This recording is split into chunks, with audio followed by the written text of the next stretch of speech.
February 26 भाग. नमस्कार मित्रांनो, ठरलं तर मग या मालिकेचा 26 फेब्रुवारीचा भाग खूपच छान झालेला आहे.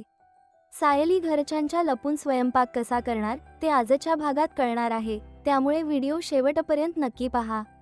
आजच्या भागाची सुरुवात होते सायलीपासून. सायली किचनमध्ये येते आणि स्वयंपाकाच्या तयारीला लागते. तसेच ती विचारात सुद्धा गुंतलेली असते. तिला सगळं आठवत असतं की कसे आधी संपूर्ण सुभेदार कुटुंब आनंदित राहत होतं. सगळे जेवायला सोबत बसायचे. हे सगळं आठवून ती भावनिक होते. एवढ्या तिथे विमल येते. जिथे तुम्ही असाल ना सायली वहिनी, तिथे सुख आणि समाधान नेहमी असेल. तुम्हाला स्वयंपाकघरात बघून छान वाटतं. सायली म्हणते, मी पटकन आवडते म्हणजे तुम्हाला स्वयंपाक करायला रिकामा. विमल म्हणते, तुम्ही सावकाश होऊ द्या, तुम्हाला काही स्वयंपाक करता येत नाही. सायली म्हणते, विमल ताई, ही परिस्थिती सुद्धा नक्की बदलेल. खरंच मी संपूर्ण सुभेदार कुटुंबासाठी जेवण बनवेल. विमल म्हणते, पण ते आत्ता तरी शक्य नाही. सायली म्हणते, संपूर्ण स्वयंपाक मी बनवेल आणि तुम्ही सांगा की तो तुम्ही बनवलेला आहे. म्हणते, ठीक आहे, ही छान आयडिया आहे, स्वयंपाक बनवा, मी लक्ष ठेवते. इकडे मधू भाऊ आणि कुसुम पोलीस स्टेशनला जाण्यासाठी निघत असतात. दोघेही सही करायला जात असतात. तेवढ्यात त्यांना जोशी वकिलाचा फोन येतो. जोशी वकिलाचा फोन पाहून मधू भाऊंना राग येतो आणि ते म्हणतात, मी आत्ता जातो आणि या जोशाला चांगला खडसावून येतो. परंतु कुसुम म्हणते, आपल्याला अजिबात करायचं नाही. आली आणि अर्जुनाने आपल्याला काय सांगितलं आहे लक्षात आहे ना? वकिलापासून आपल्याला लपवायचं आहे. फोन स्पीकरला टाकते, तुम्ही बोला. मधू भाऊ फोन उचलतात. जोशी वकील तिकडून म्हणतो, तुम्ही सही करायला गेला नाहीत ना? मधू भाऊ खोटं नाटक करून म्हणतात, अहो तुम्ही सांगितलं होतं जाऊ नका म्हणून. मग आम्ही कसं जाणार? तो जोशी वकील म्हणतो, बरं केलं. मधू भाऊ म्हणतात, मी घरीच आहे, आराम करत आहे. नंतर फोन ठेवून कुसुम आणि मधू भाऊ घाईघाईने सही करायला निघतात. इकडे सायली जोरात स्वयंपाकाची तयारी करत असते आणि विमल तिच्यावर लक्ष ठेवून असते. म्हणते, कोणी आलं तर मी तुम्हाला शिट्टी मारून सांगेल, असं म्हणून विमल लक्ष ठेवण्यासाठी दरवाजाकडे जाते. इकडे सायली पटापट स्वयंपाकाची तयारी करत असते. तिची घाई उडालेली असते. विमल धर्माच्या कडे जाते आणि तेवढ्यात कल्पना आणि अन्नपूर्णा आजी वापस येत असतात. त्यांना बघून विमल घाबरते. ती सायलीला इशारे करते, हात हलवून सायलीला बोलवण्याचा प्रयत्न करते, परंतु सायली पाहत नाही. विमल शिट्टी सुद्धा वाजवण्याचा प्रयत्न करते, परंतु तिच्याने शिट्टी वाजत नाही. शेवटी धावत पळत ती किचनकडे येते आणि स्वतः स्वयंपाक करायला लागते. सायली सुद्धा घाबरून ओट्याखाली लपते. कल्पना आणि पूर्णा आजी दोघीही घरात येतात. पूर्णा आजी म्हणते, किती सुंदर सुवास सुटला आहे. विमल, बेत काय आहे? विमल म्हणते, पनीरची भाजी करत आहे. विमल घाबरून म्हणते, तुम्ही दोघी बसा, मी तुमच्यासाठी पाणी घेऊन येते. सायली खालीच लपलेली असते. दोघीही सोफ्यावर बसतात. विमल दोघींसाठी पाणी घेऊन येते की दोघींना पाणी देते आणि म्हणते, स्वयंपाक व्हायला जरासा वेळ आहे, तोपर्यंत तुम्ही रूममध्ये आराम करा. त्यानंतर दोघेही रूममध्ये निघून जातात. विमल किचनमध्ये येते आणि सायली उरलेला स्वयंपाक पूर्ण करायला लागते. सायली म्हणते, सगळी तयारी केलेली आहे, फक्त कोशिंबिरीला फोडणी देते म्हणजे सगळं पूर्ण होईल. तेवढ्यात तिथे अर्जुन येतो आणि म्हणतो, तुम्ही दोघी एकाच वेळेस किचनमध्ये? सायली म्हणते, हळू बोला, घरातल्यांना कळेल. सायलीला किचनमध्ये पाहून अर्जुन खुश होतो आणि म्हणतो, स्वयंपाक काय केला आहे? मी म्हणते, तुम्हाला आवडणारी पनीरची भाजी केली आहे. अर्जुन म्हणतो, ठीक आहे. एवढे बोलून तो घराच्या बाहेर जातो. इकडे बाहेर चैतन्य त्याची वाट बघत असतो. चैतन्य ती फाईल अर्जुनकडे देतो आणि म्हणतो, या फाईलमध्ये जोशी वकिलाच्या विरोधात सगळे पुरावे आहेत.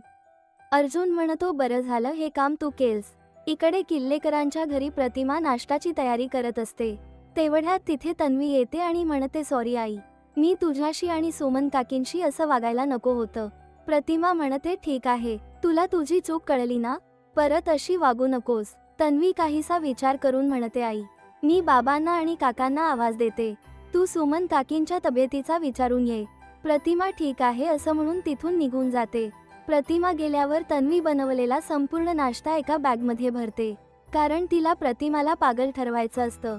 तन्वी एक बॅग घेते, त्यामध्ये सर्व नाश्ता भरते आणि ती बॅग बाजूला ठेवून देते. नाश्ताचा बाऊल, चमचा व्यवस्थितपणे पुसून ठेवते, जेणेकरून कोणाला काही कळू नये. तन्वी सगळं बेमालूमपणे करते. त्यानंतर काही झालंच नाही अशा आविर्भावात उभा राहून बाबांना आवाज द्यायला लागते. तेवढ्यात तिथे सगळेजण येतात. सगळेजण आल्यावर तन्वी म्हणते, बाबा, आईने सर्वांसाठी नाश्ता बनवला आहे. आई, दाखव सगळ्यांना. प्रतिमा म्हणते, उपमा केला आहे. आणि ती बाऊलवरचे झाकण काढते. आतमध्ये काहीच नसतं. ते पाहून सर्वजण शॉक होतात. प्रतिमा म्हणते, उपमा याच भांड्यात ठेवला होता मी. सुमन म्हणते, तुम्ही दुसऱ्या भांड्यात काढला असेल. मी किचनमध्ये पाहून येते. सुमन पाहून येते. म्हणते, किचनमध्ये तर काहीच नाही. तन्वी म्हणते, आई, तू ज्या गोळ्या घेतेस ना, त्या गोळ्यांचा हा साईड इफेक्ट असेल. त्यामुळे तुला असे भास होत असतील. नागराज म्हणतो, तुमची तब्येत बरी आहे ना वहिनी? प्रतिमा म्हणते, मला काहीही झालं नाही. मी 100% उपमा बनवून याच भांड्यात ठेवला होता. हे सगळे भास कसे असतील? मी तुला मगाशी भांडं उघडून उपमा दाखवला होता. तन्वी सपशेल खोटं बोलते आणि म्हणते, आई, तू असं काहीच केलं नव्हतं. त्यामुळे प्रतिमा गोंधळून जाते. सुमन म्हणते, तुम्ही सगळे बसा. मी तुमच्यासाठी कॉफी करून आणते. तन्वी प्रतिमा जवळ येते आणि मनात विचार करते, असंच करून करून मी तुझं डोकं पागल करणार आहे. इकडे अर्जुन जोशी वकिलांच्या केबिनमध्ये जातो. जोशी वकील काही बोलणार एवढ्यात अर्जुन जाऊन त्याचा गळा पकडतो आणि त्याला करायला लागतो. त्याची कॉलर पकडून अर्जुन म्हणतो, मधू भाऊंना का फसवत आहेस तू? वकील म्हणतो, तुम्ही अशी दादागिरी करू शकत नाही. हे माझं ऑफिस आहे. तेवढ्यात इथे मधू भाऊ येतात. जोशी त्यांना म्हणतो, मधू भाऊ, बघा तुमचा जावई काय करत आहे. याला सांगा मला सोडायला. परंतु मधू भाऊ काहीही बोलत नाहीत. अर्जुन म्हणतो, आता तुझा बॉस जरी आला ना, तरी मला थांबवू शकत नाही. तू महिपत शिखरेसाठी काम येत आहेस हे मला कळालेलं आहे. असं म्हणून तो जोशी वकिलाला झापडवतो आणि म्हणतो, थांब, तुला पुरावा दाखवतो. असं म्हणून अर्जुन महिपत आणि त्याची रेकॉर्डिंग जोशीला दाखवतो. ती रेकॉर्डिंग पाहून जोशी पुरता हादरून जातो. नंतर अर्जुन म्हणतो, हा जर व्हिडिओ मी पोलिसांना दाखवला तर तुला अटक होऊ शकते आणि त्याचे काय परिणाम होतील हे तुला चांगलं माहीत आहे. त्यावर जोशी अर्जुनच्या पाया होऊन म्हणतो, हे सगळं मी महिपत शिखरेच्या सांगण्यावरून केलं आहे. मी माझ्या मनाने काहीही केलं नाही. मला माफ करा. परंतु अर्जुन त्याचा गळा पकडतो आणि म्हणतो, माफ करण्याची तुझी लायकी नाही. तू शहाणा आहेस तर एनओसीवर सही कर आणि मधू भाऊंची केस मला दे. असं म्हणून केसचा पेपर तो जोशी वकील समोर सही करायला ठेवतो. चैतन्य म्हणतो, जोशी परत परत सांगायला लावू नका. गपचूप सही करा. जोशी वकील म्हणतो, आणि मी सही नाही केली तर? अर्जुन म्हणतो, जर तू सही केली नाहीस, तुझ्या पापाची संपूर्ण फाईल आमच्याकडे आहे. तू जे जे अवैध केलेला आहेस त्याची ही संपूर्ण फाईल आहे. असं म्हणून तो फाईल जोशी वकिलाला दाखवतो. आता गपचूप सही कर. ती फाईल बघून जोशी वकील घाबरून जातो आणि गुपचूप सही करतो. सही करताना देखील तो घाबरलेला असतो.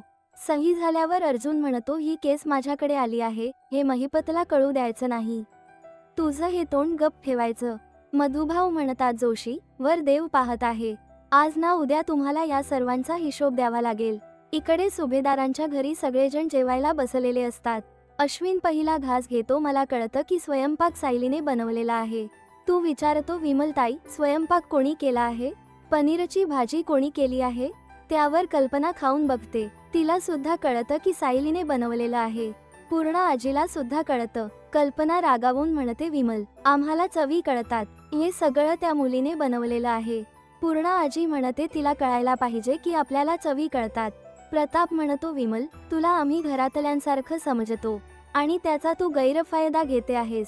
आणि हे सगळं अर्जुनच्या लग्नात आम्हाला लक्षात आलं आहे. कल्पना म्हणते, तुला जर स्वयंपाकाचा कंटाळा आला असेल तर मला सांग. तुला नको त्या माणसांचा खूपच पुळका येत आहे आणि हे मी पाहत आहे. विमलला ओरडा बसलेला पाहून सायलीला राहवत नाही आणि ते पुढे येऊन म्हणते, हे सगळं मी केलेलं आहे. विमलताईंची यात काहीच चूक नाही. मीच त्यांना सांगितलं होतं की पनीरची भाजी मी बनवेल. पूर्णा आजी म्हणते, मला कोणीही नातसून नाही आणि परक्या मुलीच्या हाताचं जेवायची माझी अजिबात इच्छा नाही. म्हणून पूर्णा आजी ताटावरून उठते. प्रताप देखील म्हणतो, या घरातली फसवणूक कधी संपणारच नाही का? कल्पना म्हणते, असंच वाटत आहे. ती सायलीला म्हणते, तुझ्यामुळे पूर्णा आजी उपाशी आहेत. त्यांनी गोळ्या सुद्धा घेतल्या नाहीत. त्यांच्या तब्येतीच काही बरं वाईट झालं तर मी तुला सोडणार नाही.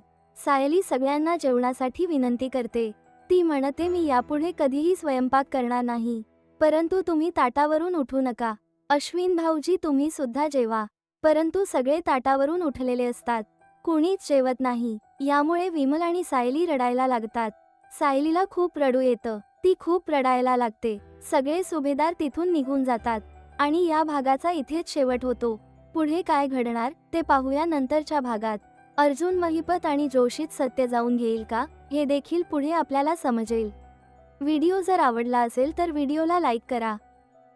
फेब्रुवारी 25 भाग रिव्ह्यू. नमस्कार मित्रांनो, ठरलं तर मग या मालिकेचा 25 फेब्रुवारीचा भाग खूपच छान झालेला आहे. मधुभाऊंना जोशी वकिलांचे सत्य समजेल का, ते आजच्या भागात कळणार आहे, त्यामुळे व्हिडिओ शेवटपर्यंत नक्की पहा. आजच्या भागाची सुरुवात होते अश्विनपासून. तो तिथे येतो आणि विचारतो, तन्वी आली होती का, तिला पुन्हा या घरात काही त्रास झाला का. अश्विन म्हणतो, पुढचे काही दिवस आपल्याला तन्वीशी बोलताना खूप काळजी घ्यावी लागेल. तिची मानसिक अवस्था खूप नाजूक आहे. पूर्णा आजी म्हणते, आपणच तिच्या पाठीमागे खंबीर उभा राहिलं पाहिजे. सायली हे सगळं ऐकत असते. तुमचं बोलणं ऐकून सायलीला वाईट वाटतं आणि ती रडत आतमध्ये निघून जाते. तिचा पडलेला चेहरा पाहून अर्जुन म्हणतो, काय झालं आहे. सायली म्हणते, काही नाही. अर्जुन म्हणतो, बर जाऊ दे, चला आपल्याला कुठेतरी जायचं आहे. सायली मध्ये कुठे. अर्जुन म्हणतो, आपल्याला मधुभाऊकडे जायचं आहे आणि मला एक पुरावा मिळाला आहे, चला लवकर. असं म्हणून तो तिचा हात धरून खाली घेऊन येतो. ते दोघे खाली येत असतात. तेवढ्यात पूर्णा आजी म्हणते, झाली का चुगली करून. नवरा आल्याबरोबर हिने गळा काढला असणार की मला स्वयंपाक घरात सुद्धा येऊ दिले नाही म्हणून. कल्पना म्हणते, आणि आता म्हणाली असेल आपण जेवायला बाहेरच जाऊया. अर्जुन म्हणतो, माझ्या बायकोने मला काही सांगितलं नाही आणि आता मला तुमच्याकडून कळत आहे की तिला पूर्ण दिवसात स्वयंपाक घरात जायला मिळाले नाही. पण चांगलं झालं, आता मी माझ्या बायकोसोबत छान डिनर करू शकेल. असं म्हणून तो सायलीला घेऊन घराबाहेर पडतो. इकडे प्रिया संतापाने फणफणत असते. सायलीने तिचा केलेला अपमान तिला आठवत असतो. तन्वी म्हणते, काहीही करून मला सुभेदार घरात शिरायला हवं, म्हणजे या सायलीचा माज उतरेल. पण काय करू मी, याचा विचार ती करत असते. तेवढ्यात तिला आयडिया सुचते आणि ती अश्विनला मेसेज पाठवते. त्या मेसेजमध्ये लिहिलेलं असतं की मी जर आत्ताच जीव दिला तर या सगळ्या त्रासातून माझी सुटका होईल. अश्विन तो मेसेज वाचतो आणि घाबरून जातो. तो लगेच तन्वीला कॉल करतो. तन्वी त्याचा कॉल उचलते आणि रडण्याचा नाटक करते. अश्विन म्हणतो, हा काय वेडेपणा लावला आहेस तू. अश्विन तिला रागावतो आणि म्हणतो, बास झालं, आता पुन्हा जीव द्यायच्या गोष्टी केल्यास तर बघ, तुला शपथ आहे माझी. तन्वी म्हणते, अश्विन फक्त तुलाच मायची काळजी आहे, तुझ्या शब्दाखातर मी नाही जीव देणार. असं ती म्हणून फोन ठेवते आणि म्हणते, मी याच्यासमोर थोडासा जरी गळा काढला ना की हा लगेच धावत येतो. मला खात्री आहे जेव्हा देव अक्कल वाटत होता ना तेव्हा सगळे सुभेदार डायनिंग टेबलवर बसून पोहे खात होते. इकडे कुसुमताई मधुभाऊंना औषध देत असते. तेवढ्यात तिथे सायली आणि अर्जुन येतात. कुसुम म्हणते, तिथेच थांबा, मी दृष्ट काढण्यासाठी भाकर तुकडा घेऊन येते. ती लगेच सायली आणि अर्जुनची दृष्ट काढते. मग सायली आणि अर्जुन आतमध्ये येतात. अर्जुन म्हणतो, मला माहित आहे तुमचा माझ्यावर विश्वास नाही, म्हणून मी पुरावा सोबतच घेऊन आलेलो आहे. असं म्हणून अर्जुन खिशातून मोबाईल काढून संपूर्ण रेकॉर्डिंग मधुभाऊंना दाखवतो. त्या व्हिडिओमध्ये स्पष्ट उल्लेख असतो की जोशी वकील म्हणतो, मी मधुभाऊंना जेलमध्ये टाकणार. व्हिडिओ पाहून मधुभाऊंना धक्का बसतो.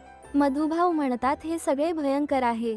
अर्जुन म्हणतो, जोशीला महिपतने तुमच्याकडे पाठवलं होतं. मधुभाऊ रागाने उठतात आणि म्हणतात, हा जोशी एवढा नीच असेल असं मला वाटत नव्हतं. मी आता जाऊन त्याला जाब विचारतो. सायली म्हणते, तुम्ही असं काहीही करायचं नाही.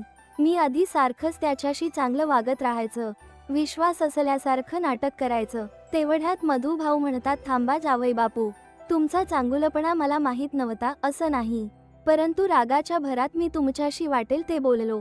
तुम्ही मला समजावण्याचा प्रयत्न करत होतात, परंतु मी ऐकलं नाही. परंतु हे सगळं विसरून तुम्ही मदतीसाठी धावून आलात.